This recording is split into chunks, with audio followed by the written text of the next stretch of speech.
The morning sun cast long shadows across New Terra's main settlement as Ambassador Hin walked through the busy streets. 3 years had passed since the Valkyrian Empire first made contact with humanity. 3 years of careful talks, signed papers, and polite smiles that never quite reached anyone's eyes. Hyon stopped at the school gates and watched his daughter Nari run toward her classroom. At 8 years old, she had her mother's bright smile and his own stubborn streak.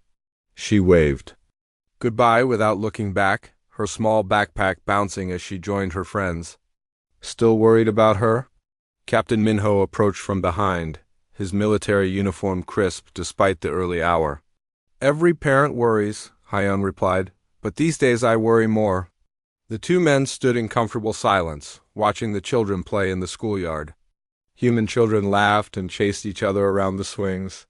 Their joy felt precious in a galaxy that seemed to grow more dangerous each day. Any word from Earth Command?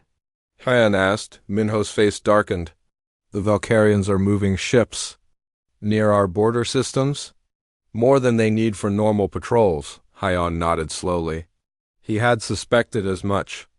The Valkyrian ambassador had been asking strange questions lately. Questions about human families, about how humans raised their young, about what happened when human children were threatened. Across the street, the Valkyrian embassy stood like a black tower against the blue sky. Its windows were dark, but Hyon knew they were being watched. The Valkyrians always watched. Inside the embassy, Commander Thex studied the human school through powerful scopes. His cold reptilian eyes tracked each child as they entered the building.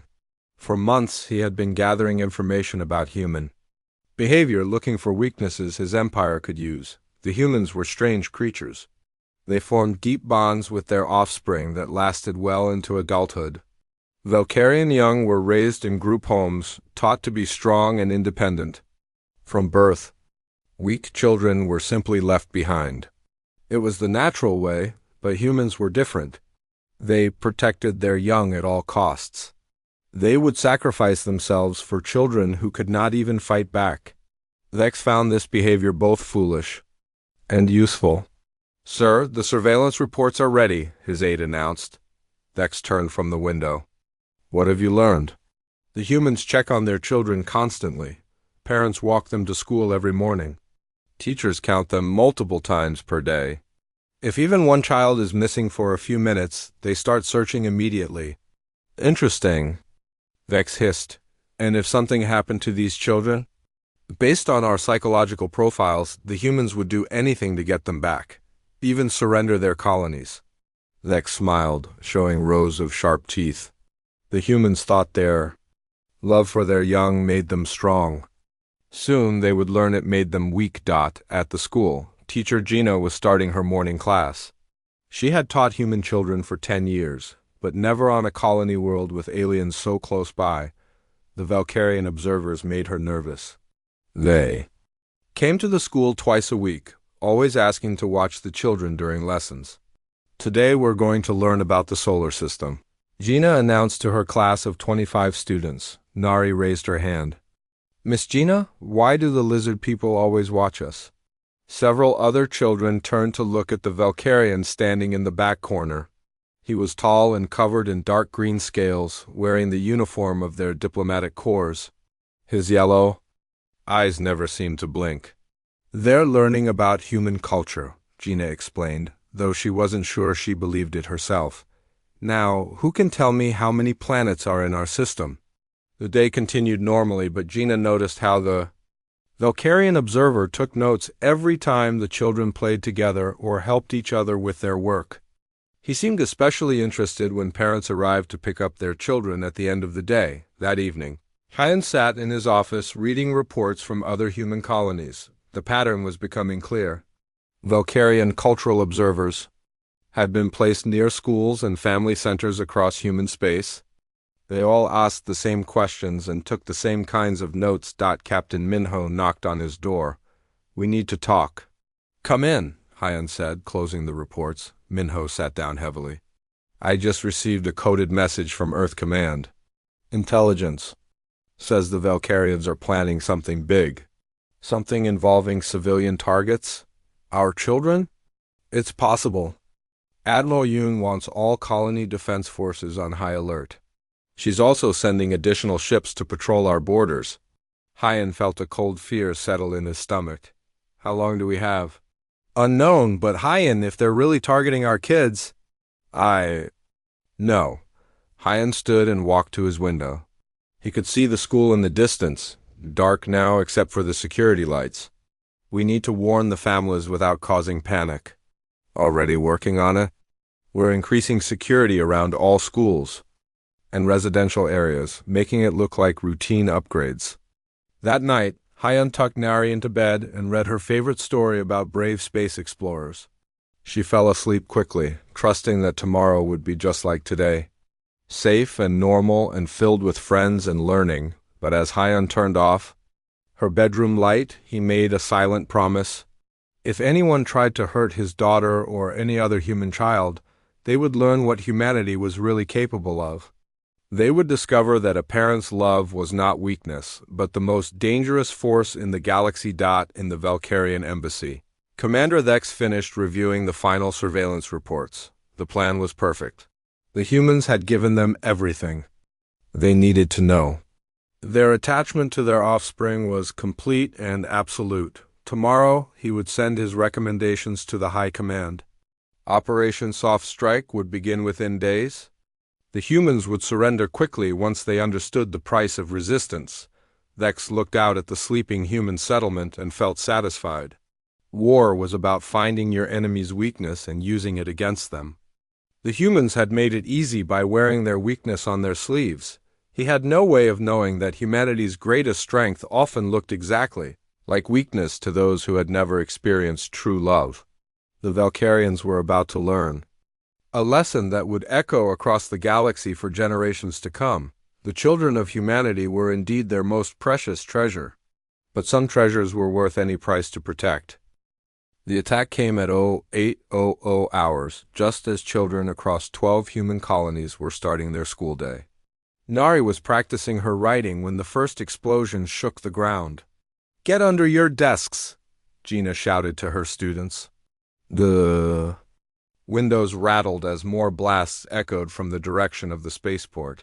Through the classroom door, she could see other teachers herding children into the hallways. The school's emergency alarm began wailing. Red lights flashed in every corridor. Gina had practiced this drill many times, but the fear in her students' eyes told her this was not practice. "Miss Gina, what's happening?" Nari asked, her voice small and scared. Before Gina could answer, the main doors burst open. Valkyrian soldiers in black armor poured into the school. Their weapons were raised, but they were not the killing kind. These were stun devices designed to capture, not destroy. "All children remain calm," the lead soldier announced in broken human language. "You will not be harmed if you obey."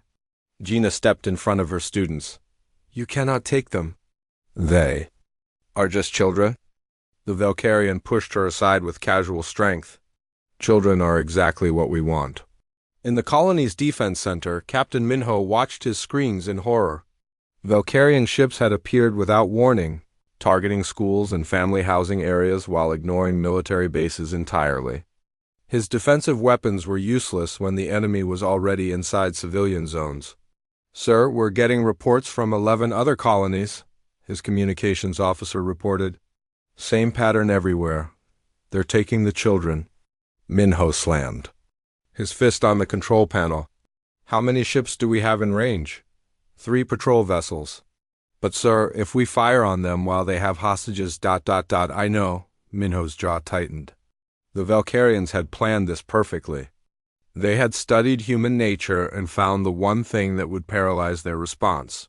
Back at the school, the children were being organized into groups.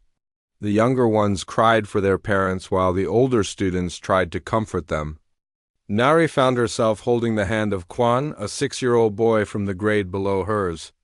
"It will be okay," she whispered to him. Though she was not sure she believed it herself, Hana, her best friend from class, squeezed in beside them. "My dad will come for us," she said with fierce determination. "All our parents will come." The Valkyrian soldiers wore recording devices on their helmets. Everything was being broadcast back to their command ships. They wanted the human parents to see their children being taken. They wanted them to understand how helpless they were. Gina was pushed along with the children as they were marched toward waiting transport ships. She counted heads automatically, teacher training overriding her fear. 25 from her class. Hundreds from the whole school. Too many small faces looking to the adults for protection they could not provide. Ambassador Hyan arrived at the school just as the last transport was loading. He had run from his office when the alerts came in. But he was too late. Through the transport's windows, he could see Nari's frightened face looking back at him. "Wait," he shouted, running toward the ship. "Take me instead. I'm the ambassador. I'm worth more than children." Commander Thex emerged from the transport, his reptilian features twisted in what might have been amusement. "You humans still do not understand? Your children are worth everything to you? That is why they are worth everything to us." "Please," Hyan begged. "She's just 8 years old." "Old enough to ensure your cooperation," Thex replied. The transport doors sealed shut. Within minutes, the ship was climbing toward space, carrying its cargo of terrified children away from their homeworld. The same scene played out across human space. In every colony, parents arrived too late to save their children. The Valkyrians had timed their attacks perfectly, striking when the children were gathered in schools. Easy to collect and transport. On Earth, Admiral Yoon received the reports in her command center deep beneath the planet's surface.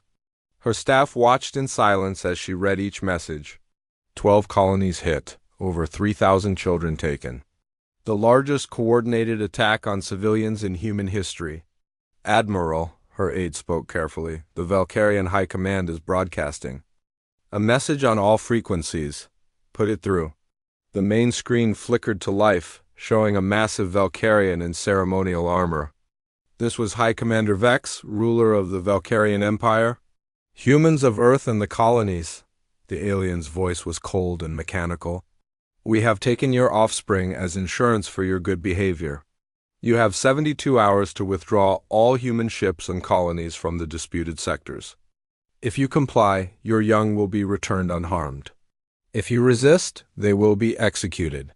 The transmission cut to images of human children in holding cells, scared but alive. Parents throughout human space recognized their sons and daughters among the prisoners. Furthermore, the message continued, any attempt at rescue will result in immediate termination of all hostages. Your emotional attachment to your young has made this decision simple for you. Choose wisely. The broadcast ended. Admiral Yoon's command center fell silent except for the hum of computers and the quiet sobbing of staff members who had recognized their own children in the transmission. "Admiral," her communications officer said with a shaking voice, "what are your orders?" Yoon stood slowly, her face like stone. Around the room, her senior staff waited for her response. They expected her to begin withdrawal procedures, to bow to Valkyrian demands to save the children. Instead, she walked to her personal communications console and opened a channel to every human ship, station, and colony in known space. "This is Fleet Admiral Yoon, Earth Defense Command. As of this moment, humanity is at war with the Valkyrian Empire. All available ships are to converge on Valkyrian space immediately. Prepare for total mobilization." "But, Admiral," her aide protested. Quietly, the children ... Yoon turned to face her staff, and they saw something in her eyes that made them step back. It was not the look of someone preparing to surrender. It was the look of someone preparing to unleash hell itself. "The Valkyrians think they understand human nature," she said, her voice carrying to every corner of the command center. "They think our love for our children makes us weak. They are about to learn they have made the greatest mistake in their species' history." She paused, letting her words sink in. "Send word to every human world. Tell them what has happened. Tell them that anyone who harms a human child has declared war not just on our government, but on every parent, every teacher, every person who has ever loved a child. The Valkyrians wanted to see how far we would go to protect our young." Her smile was sharp as a blade. "They are about to find out." News of the children's capture spread across human space like wildfire. Within hours, every human colony, space station, and ship had received Admiral Yoon's declaration of war. The response was immediate and overwhelming on the mining world. Of Kepler-7, 300 cargo ships loaded with volunteers and supplies launched toward Valkyrian space. The miners had no military training, but they had children of their own. They would not stand by while others' children suffered. Trade ships abandoned their routes. Passenger liners converted their cabins into troop quarters. Even ancient freighters that had not flown in years were pulled from scrapyards and made ready for war. Humanity was mobilizing like never before. In the Galactic Council chambers on Centauri Prime, emergency sessions were called. Ambassador Krell of the peaceful Altarian Federation stood before the assembly, his blue skin pale with worry. "The humans have lost their minds," he declared. "They are risking galactic war for a few thousand children. Surely negotiation is the wiser path." The Valkyrian representative, a thin creature named Diplomat Vash, nodded in agreement. "The humans will see reason once they understand the cost. No species would sacrifice millions of adults for thousands of young." But in the back of the chamber, the Terran observer quietly sent a message to Earth Command. The galaxy still did not understand what they were dealing with. On the fortress world of Keth Prime, the captured human children were learning to survive. The prison facility was built into a mountain, with walls 10 meters thick and defense systems that could stop an entire fleet. The Valkyrians believed it was the safest place in their empire. Nari had become a leader among the children, despite being only 8 years old. She organized the younger ones into groups, making sure everyone had someone to talk to when they felt scared. The Valkyrians had expected the children to cry and beg for their parents. Instead, they found them planning and thinking. "We need to learn everything about this place," Nari told her friends during their evening meal. "The guards, the schedules, where all the doors lead." Quan, still only 6, looked up from his food. "Why? We're just kids. We can't fight the lizard people." "Maybe we can't fight them," Hannah said quietly, "but we can make their job harder." Gina, the only adult prisoner, watched the children with growing amazement. In 2 days, they had gone from terrified victims to determined survivors.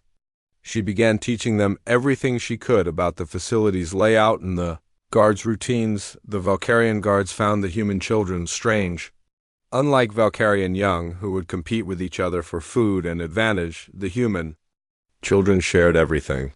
They protected the weakest and included everyone in their activities. It made no sense from a survival perspective. Guard Captain Zeth reported to Commander Thex about the prisoners' behavior. "They do not act like proper captives, sir. They show no fear, no desperation. The older ones actually comfort the younger ones."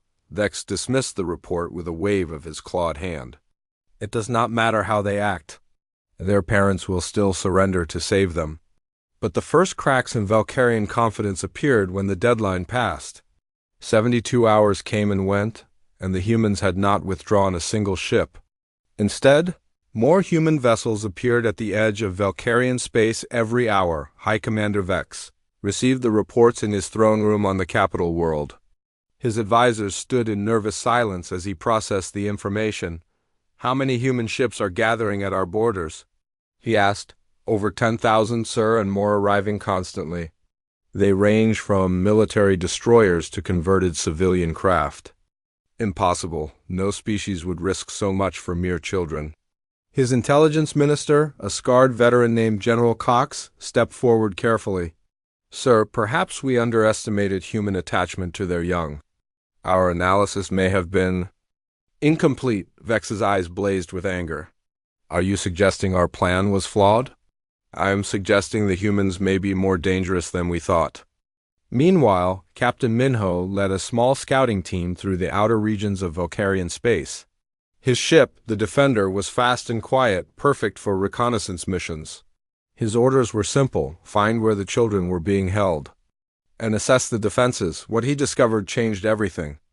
"The fortress is built into Mount Keth on their 4th planet," he reported to Admiral Yoon via encrypted transmission. "The defenses are incredible. Energy shields, plasma cannons, fighter squadrons. A direct assault would be suicide." "What?"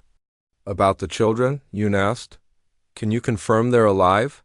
We intercepted some guard communications. The children are being held in the lower levels, but, Admiral, there's something else. The guards are complaining about prisoner behavior. They say the human children are too organized, too calm. Yoon smiled grimly. That sounds like human children. All right, what's your assessment for a rescue mission? Impossible from the outside. But Admiral, I've been thinking. The Valkyrians designed this prison to keep attackers out. They never considered the possibility of a breakout from within. Explain. The children are small. They can access areas adults cannot. If we could get them information and tools, they might be able to help from inside. Back on Earth, in a secret facility beneath the mountains, human intelligence was already working on that exact problem. Agent Coordinator Yuki had assembled a team of the best child psychologists, engineers, and communications experts humanity had to offer. We need to establish contact with the prisoners without the Valkyrians detecting it, Yuki explained to her team. The children are our best hope for intelligence gathering and possibly sabotage. How do we get information to them? Asked Dr. Park, a specialist in child development. We've been analyzing the prison's construction plans, stolen from Valkyrian databases. There are maintenance tunnels throughout the facility, designed for automated repair systems. But they're too small for adult Valkyrians to use for security patrols. The implications were clear. Adult humans could not fit through those tunnels either. But children could. On Keth Prime, Nari was discovering the same thing. During their daily exercise period in the prison courtyard, she had noticed small grates near the ground. When the guards were not looking, she had tried to peer through one. I think those lead to tunnels, she whispered to Hana and Quan later. Maybe we can explore them. But what if we get caught? Quan asked. Then we get caught trying to help ourselves instead of just sitting here waiting, Nari replied. My dad always said that even when you're scared, you have to try to make things better. Unknown to the children, help was coming. Admiral Yoon's fleet continued to grow as ships arrived from every corner of human space. Merchant captains stood beside military officers. Colonists served next to Earth's finest soldiers. The greatest armada in human history was assembling. United by a single purpose, the Valkyrians had wanted to test human resolve by threatening their children. They were about to learn that there was no force in the galaxy more determined than parents fighting for their young. The line had been drawn, and humanity was ready to cross it. High Commander Vex looked out at the stars from his palace balcony, where the first human ships were now visible as moving points of light. For the first time since the operation began, he felt a cold touch of fear. Perhaps they had made a mistake. The human fleet arrived at Keth Prime like a storm made of steel and fire. Admiral Yoon watched from the bridge of her flagship as thousands of ships took positions around the fortress world. She had never commanded so many vessels at once, but she had never fought for such an important cause. Admiral, the Valkyrian fleet is moving to intercept, reported her tactical officer. 200 ships, including their largest battlecruisers. Let them come, Yoon replied. All ships, begin the attack. But remember, our children are down there. No orbital bombardment until we have them safe. The space battle began with brilliant flashes of energy weapons lighting up the darkness. Human ships darted between the larger Valkyrian vessels like angry wasps, their smaller size making them harder to hit. Captain Minho led a squadron of fast attack ships against the enemy's left flank, but Admiral Yoon knew the space battle was only half the mission. The real fight was happening far below, in the depths of Mount Keth. 3 days earlier, human intelligence had managed to make contact with the prisoners. Using a modified emergency beacon, they had sent a message through the maintenance tunnels. The signal was weak and hard to detect, but it reached exactly who it needed to reach. Ari had been exploring one of the small tunnel openings when she heard a strange beeping sound. Following it deeper into the maintenance shaft, she found a tiny device blinking with Morse code patterns that Gina had taught the children as a game. The message was simple. Help is coming. Be ready to help yourselves. Now, as explosions shook the mountain above them, the children put their plan into action. They had spent days mapping the prison's layout and learning the guards' schedules. They knew which doors opened when, which corridors were watched, and which systems controlled the facility's defenses. "Remember, we stick together," Nari whispered to her group. "Quan, you take the first team to the power controls. Hannah, your group goes to the communication center. I'll handle the main security system." Gina looked at her former students with a mixture of pride and worry. "Are you sure about this? You're just children. This is very dangerous." "We're not just children anymore," Nari replied, her young voice steady with determination. "We're prisoners of war, and it's time we started acting like it." The children had learned much during their captivity. They had learned that being small could be an advantage when you needed to crawl through spaces adults could not fit. They had learned that being underestimated meant guards did not watch you as carefully. Most importantly, they had learned that courage was not about not being afraid. It was about doing what needed to be done even when you were scared. Quan led his team of younger children through the maintenance tunnels toward the power center. At 6 years old, he was small enough to fit through spaces that even 8-year-old Nari could not manage.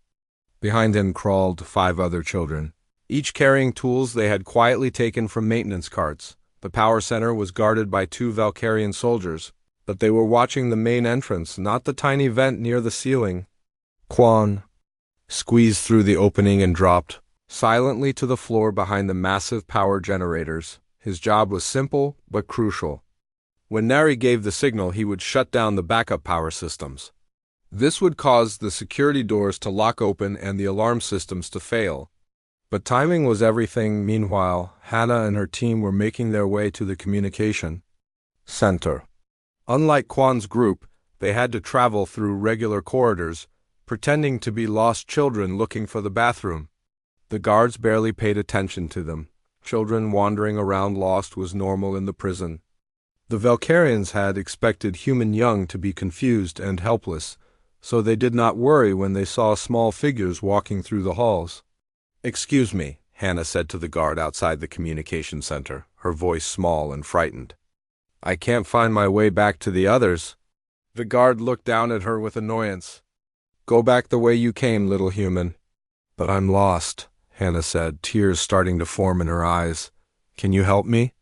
As the guard bent down to point her in the right direction, 3 other children crept up behind him. They had learned this move from watching the Valkyrian guards themselves. Sometimes the simplest plans worked best. The guard collapsed unconsciously as the children used a stolen stun device on its lowest setting. They dragged him into a supply closet and sealed the door. "Phase 1 complete," Hannah whispered into her hidden communicator. A device the children had built from spare electronic parts they had found in the maintenance areas. Nari received the message as she reached the main security center. This was the most dangerous part of the plan. The security center had 4 guards and multiple cameras. But Nari had noticed something during her days of watching and waiting. The guards changed shifts every 4 hours. For exactly 2 minutes during the change, there was confusion as new guards replaced old ones. Information was passed along, positions were checked, and attention was focused inward instead of outward. Nari had been counting the minutes until the next shift change. She had 30 seconds left. The maintenance tunnel she was crawling through led directly under the security centers. Main computer banks. The opening was hidden behind a panel that looked like part of the wall. Nari had tested it twice during the past week, making sure she could open it quietly. 20 seconds. Above her, she could hear the guards talking as the new shift arrived. Heavy boots walked across the floor. Voices discussed the space battle happening outside. 10 seconds. Nari pushed the panel open and dropped into the security center. The guards were all facing away from her, focused on their shift briefing. She had maybe 90 seconds before they would notice her. Her target was the main security computer. Gina had taught her which buttons to press and in what order. The system was designed to be simple for Valkyrian soldiers to use, which meant it was simple enough for a smart 8-year-old to operate. 5 seconds. Nari's hands flew over the controls. Door locks disabled. Camera feeds looped to show empty corridors. Alarm systems put into maintenance mode. Emergency barriers opened. Now, she whispered into her communicator. Throughout the prison, human children moved into action. Quan shut down the backup power, plunging sections of the facility into darkness. Hannah's team began broadcasting a signal that would help the rescue ships find their exact location. Other groups of children moved to secure escape routes and gather. The younger prisoners, the Valkyrian guards, suddenly found themselves dealing with something they had never trained for. Their prisoners were not trying to escape. They were taking over the prison from inside. "Alert! Alert!" came announcements over the facility speakers. Security breach in multiple sectors. All guards to emergency stations. But the guards could not reach their emergency stations because the children had locked the security doors. They could not call for backup because the communication systems were under children's control. They could not even sound the main alarm. Because an 8-year-old girl had turned it off, Commander Thex ran through the corridors, trying to understand what was happening. How had human children, the weakest and most helpless of creatures, turned his impregnable fortress into chaos? The answer came when he reached the main security center and found Nari still at the controls, calmly working through a checklist that Gina had helped her memorize. "Impossible," he hissed. "You are just a child." Nari looked up at him without fear. "We're human children," she said simply. "That makes us different." Outside, Admiral Yoon watched her tactical display as new signals appeared from the planet's surface. The children had done it. They had opened the door from inside. "All assault teams, begin landing operations," she commanded. "Our children have given us our chance. Let's not waste it." Captain Minho led the first wave of rescue ships toward the planet's surface. As his transport broke through the atmosphere, he could hardly believe what he was seeing. The fortress that had seemed impossible to breach was now showing open doors and disabled defenses. The children had not just survived their captivity. They had turned it into an opportunity to strike back. "Valkyrian Command, this is Admiral Yoon," she broadcast. "On all frequencies. Your fortress has fallen. Your prisoners have become your captors. Surrender now, and we will show mercy. Continue to fight, and you will learn why threatening human children was the greatest mistake your species ever made." The battle for Keth Prime was almost over, but the real victory belonged to the children who had refused to be victims. With the fortress defenses down, the human assault began in earnest. Captain Minho's landing ships touched down on the mountain's surface like metal birds of prey. Soldiers poured out, moving with the desperate speed of parents racing to save their children, but this was not just a rescue mission anymore. Word of the children's brave actions had spread throughout the human fleet. Every soldier, every pilot, every crew member now understood they were not just fighting to save hostages. They were fighting alongside them. "Team Alpha, secure the main entrance," Minho commanded as his forces spread out across the fortress exterior. "Team Beta, find the power generators. Team Gamma, with me to the prison levels." Inside the mountain, the battle had become a strange war between confused guards and determined children. Nari had turned the prison's own security systems against its builders. Doors that should have kept prisoners in now kept guards out. Cameras that should have watched the children now showed the guards empty rooms. Commander Thex found himself trapped in his own command center as blast doors sealed shut around him. Through the reinforced windows, he could see human children walking freely through corridors where armed soldiers should have been patrolling. "This is impossible," he muttered, watching 8-year-old Hannah lead a group of younger children toward what had been the maximum security wing. Children cannot defeat trained warriors. But his communications officer, monitoring the battle throughout the facility, had a different perspective. "Sir, they are not fighting like children. They move with purpose, they work as a team, they show no panic under pressure. It is like they were trained for this." Thex realized with growing horror that they had been trained. Not for war, but for something that proved even more effective. They had been trained to think, to solve problems, to help each other, and to never give up hope. The humans had spent years teaching these children skills that made them perfect.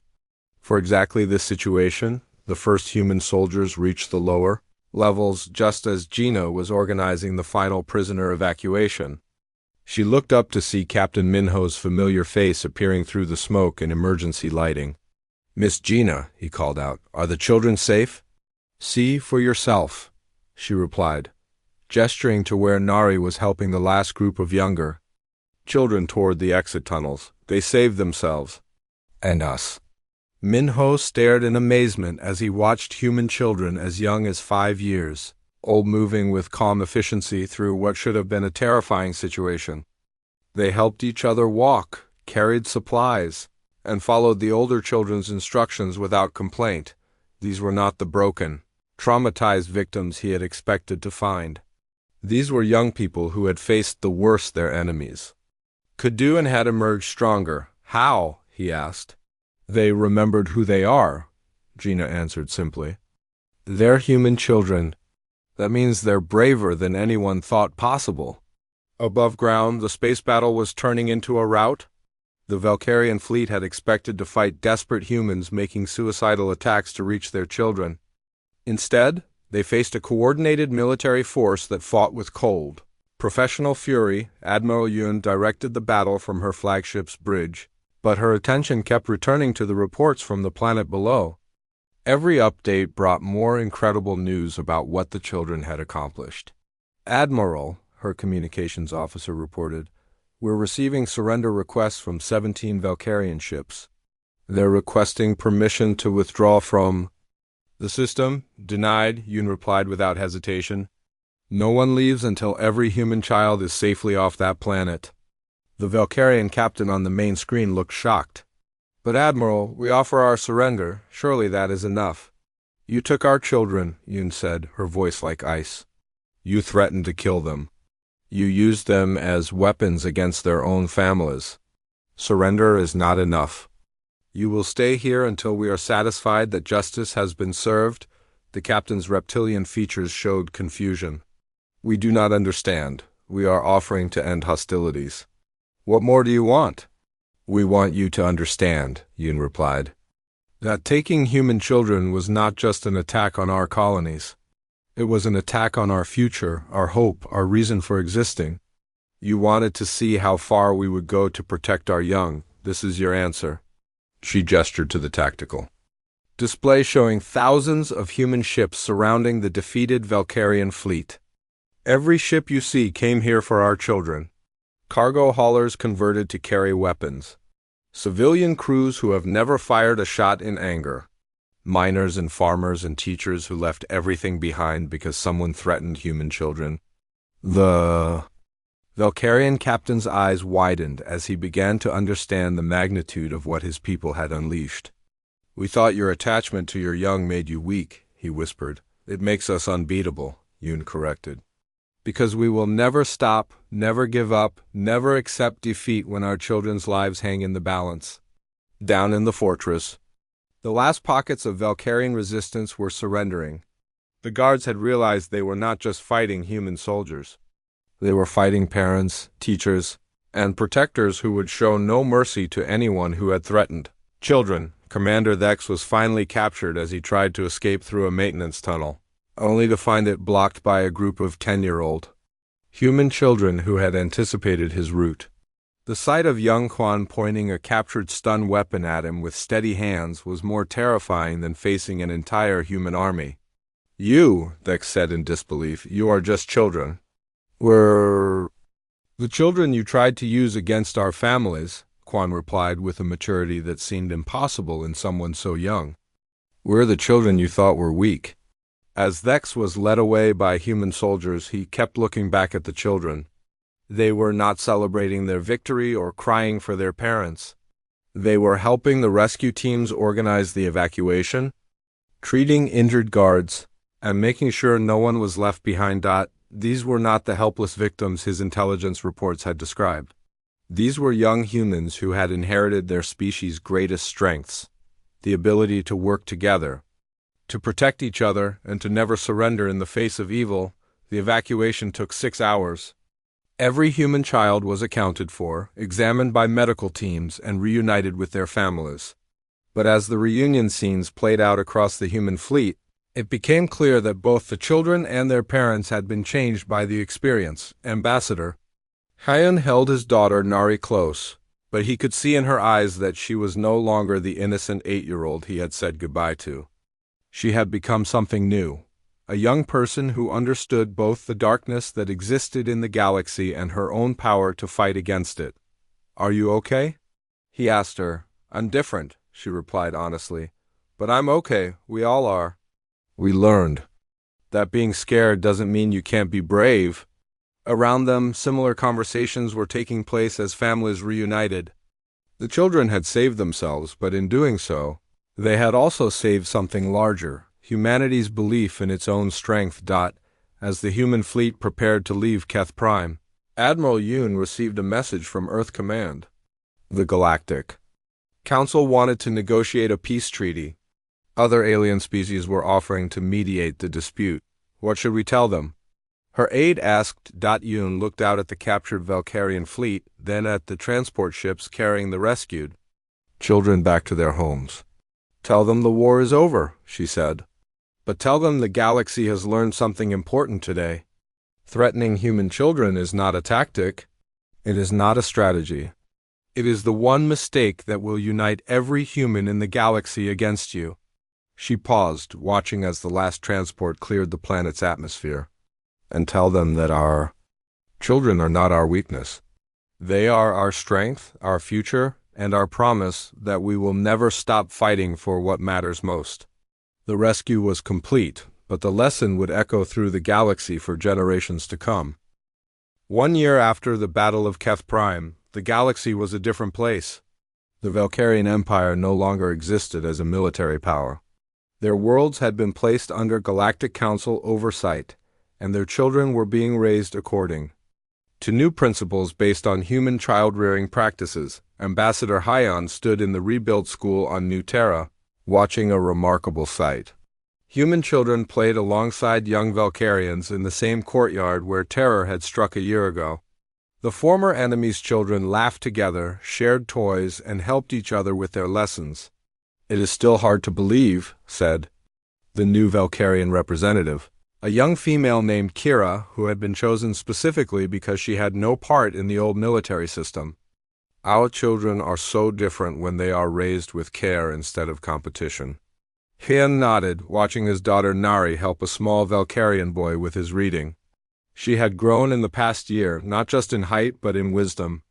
The girl, who had once been taken as a helpless victim, was now training with Captain Minho's junior defense program. "She wants to be a protector when she grows up," Hyun told Kira. "All the children who were taken have chosen similar paths. They understand. Now that freedom must be defended." In the classroom, teacher Gina was conducting a very different kind of lesson than before. Her students, both human and Valkyrian, were learning about conflict resolution, cultural understanding, and the importance of protecting those who cannot protect themselves. "Who can tell me why taking children as hostages was wrong?" she asked. The mixed group of young faces, a Valkyrian child named Tev raised his hand. "Because children should be protected, not used as weapons. And why should children be protected?" Gina continued. Nari answered this one. "Because we are the future. If you hurt the future, you hurt everyone."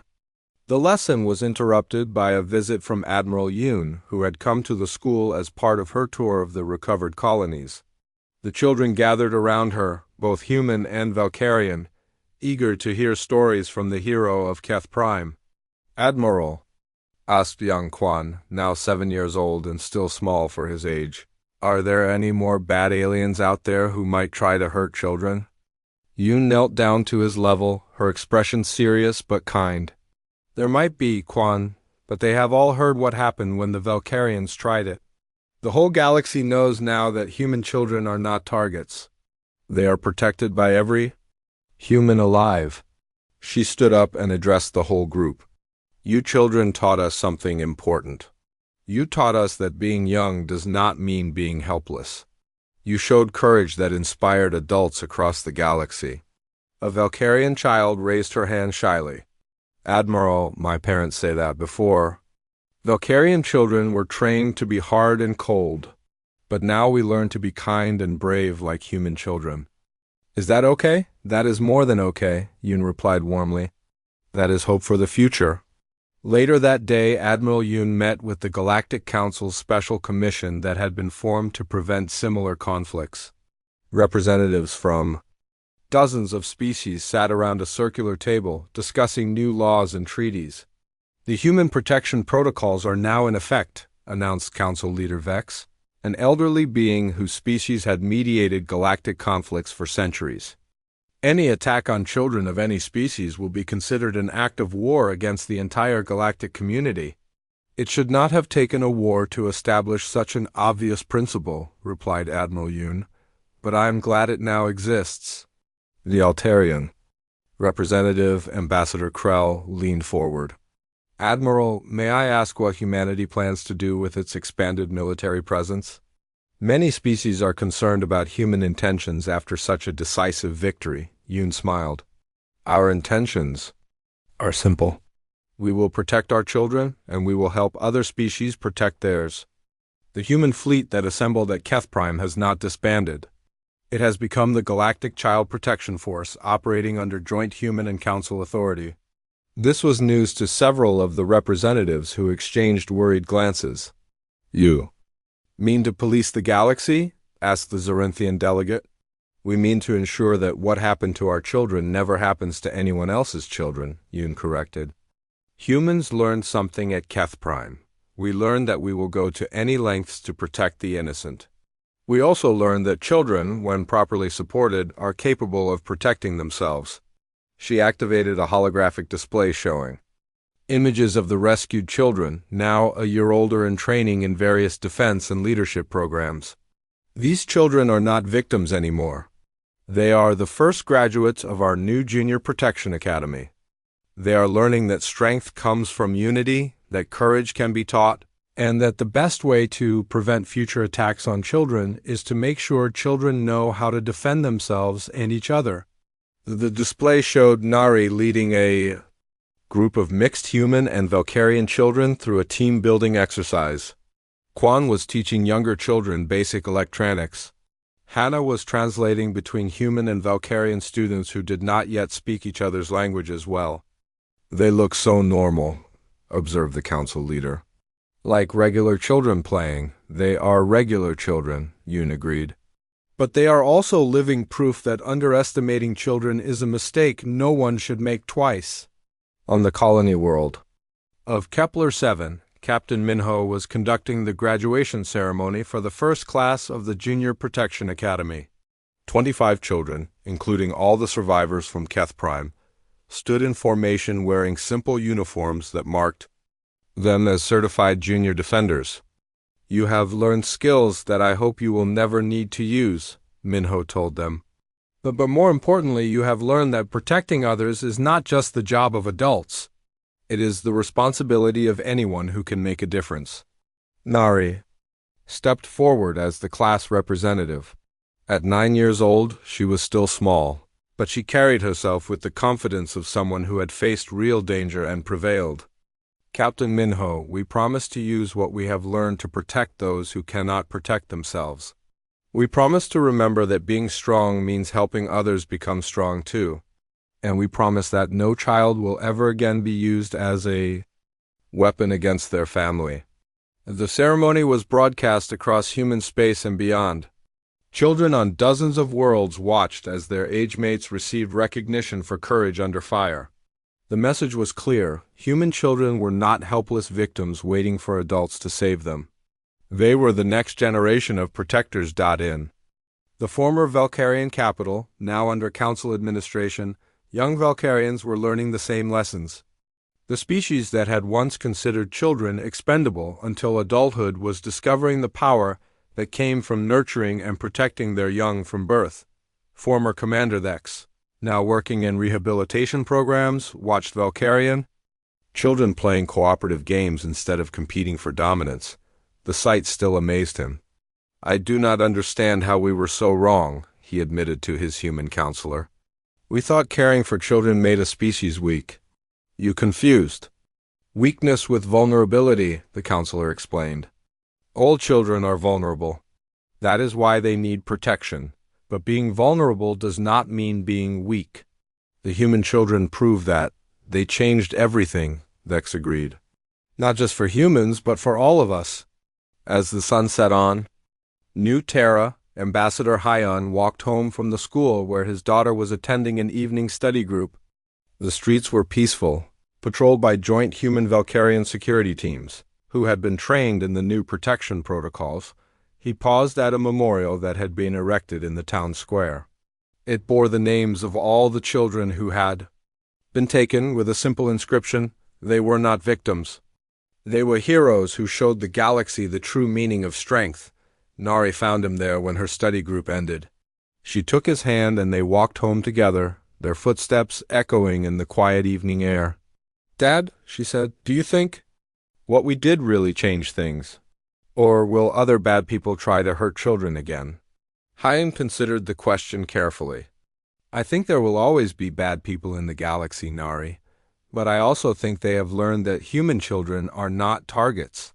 You and your friends taught everyone that attacking our children means facing not just our military, but our entire civilization." "Good," Nari said simply. "Because no other kids should have to go through what we did." "No," Hyon agreed, "they should not. And thanks to what you did, they probably will not." They walked the rest of the way home in comfortable silence, father and daughter, protector and protected, in a galaxy that had learned the hardest lesson of all, that humanity's children were not their weakness. They were their strength, their hope, and their unbreakable line in the sand. The war was over. The lesson would last forever.